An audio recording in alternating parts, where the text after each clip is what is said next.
Bonjour et bienvenue sur ma chaîne. Aujourd'hui je voulais vous faire une vidéo pour partager avec vous 10 astuces concernant le zéro déchet et le fait de faire des économies grâce à cela.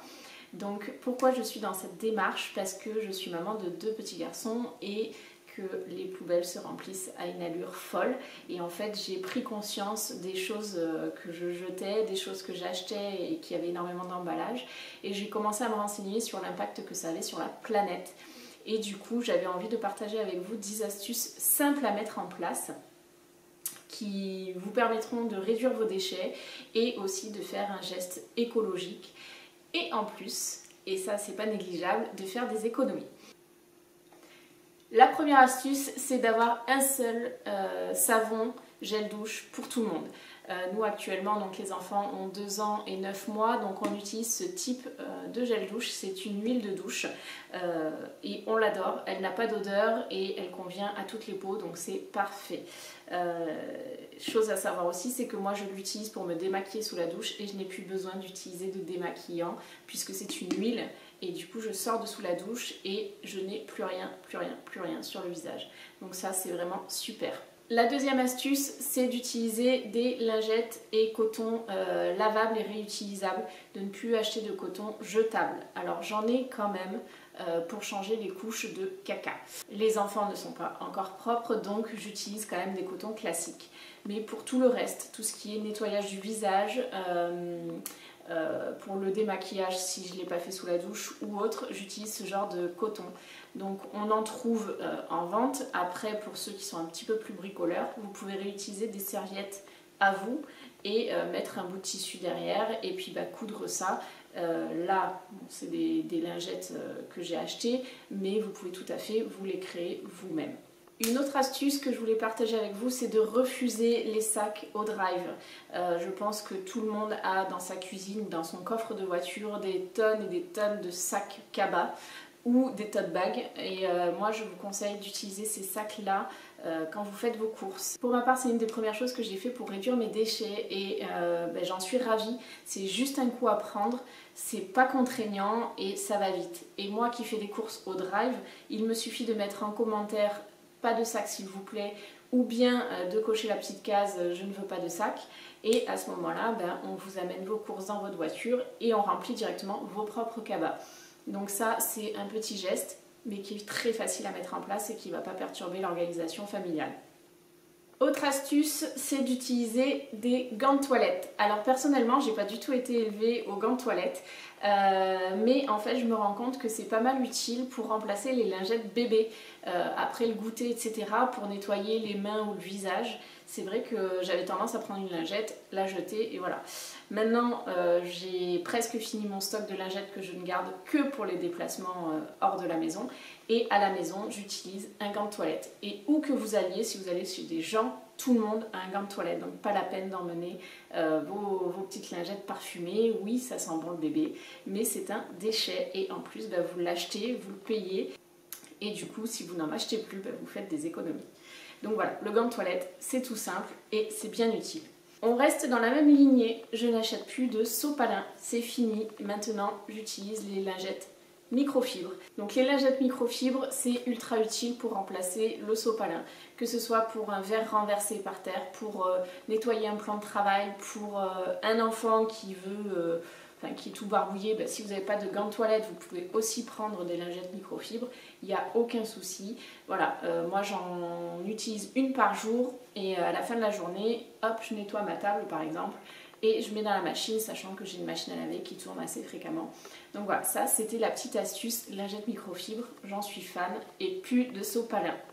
L'astuce suivante, c'est d'utiliser ce type de flacon pompe pour le liquide vaisselle. Alors je m'explique, j'avais jusqu'à présent un flacon que je renversais sur mon éponge, je faisais une pression et j'utilisais le liquide vaisselle pour faire ma petite vaisselle.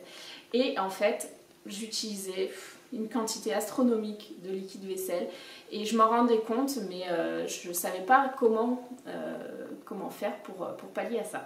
Et en fait, tout simplement, je suis allée chez Ikea, j'ai vu ce type de flacon pompe qu'on retrouve au rayon salle de bain et je me suis dit pourquoi pas mettre le liquide vaisselle dedans. Et je fais un gain de produit énorme, c'est-à-dire que je fais une pompe pour faire mes biberons, une pompe pour faire ma casserole et c'est fini. Et la quantité est beaucoup moindre et complètement suffisante. Alors qu'avant je renversais une grosse quantité de produit sur mon éponge et là du coup j'économise énormément. C'est-à-dire qu'un flacon de pompe comme ça me dure à peu près 2 semaines et demie, 3 semaines. Alors qu'avant le gros flacon de liquide vaisselle, enfin le gros, c'est les flacons de 500 ml, me prenait, allez, 15 jours, il fallait que j'en rachète un. Donc on a gagné au niveau utilisation de produits et puis c'est mieux pour la planète de ne pas rejeter trop de produits dans l'eau. L'astuce suivante, c'est d'utiliser des produits solides. Donc ici on a un savon, un shampoing solide et un dentifrice solide.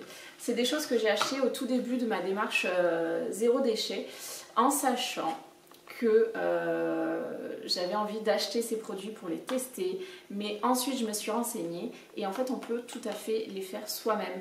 Donc c'est toujours pareil, hein, vous tapez sur Google savon recette shampoing solide et vous avez différentes recettes et en plus vous pouvez les faire à votre façon pour que ça convienne pour vous.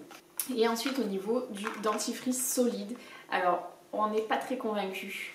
Après, là où on est convaincu, c'est au niveau de l'économie de produits.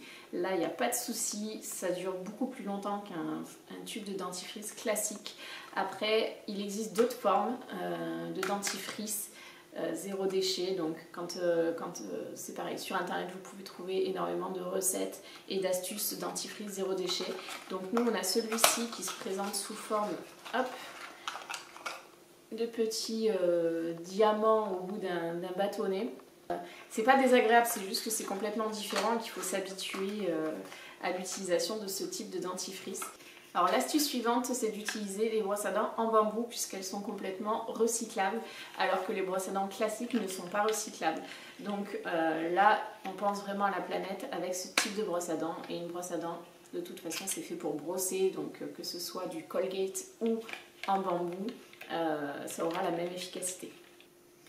Une autre astuce que je peux vous donner pour être mieux organisé, faire des économies et faire moins de déchets, c'est de préparer vos menus à l'avance.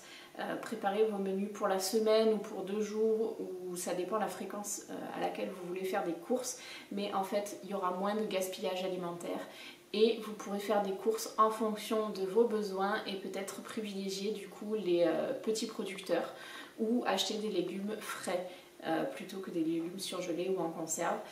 Voilà, donc là on est vraiment sur du zéro déchet et sur de l'économie à fond puisque quand vous faites vos menus à l'avance, vous n'achetez pas par envie dans les rayons, mais vous achetez parce que vous avez une liste qui est détaillée et vous achetez uniquement ce dont vous avez besoin.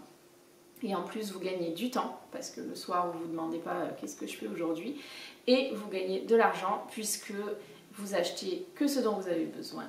Et en plus, on réduit les déchets parce que du coup, vous achetez ce dont vous avez besoin et peut-être de meilleure qualité.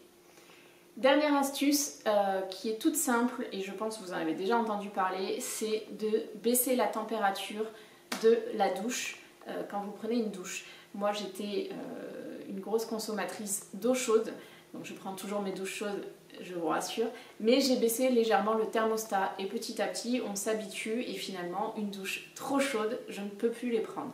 Pareil, si vous avez des enfants, privilégiez les bains. Alors attention, quand je dis bain, c'est pas la peine de remplir la baignoire à fond, mais vous pouvez faire des bains avec les 2 enfants en même temps, les 2 ou 3 enfants en même temps, et vous mettez qu'un fond d'eau, pas un bain par enfant. Voilà, ça c'est des petites astuces pour économiser un petit peu et puis pour préserver un petit peu notre planète.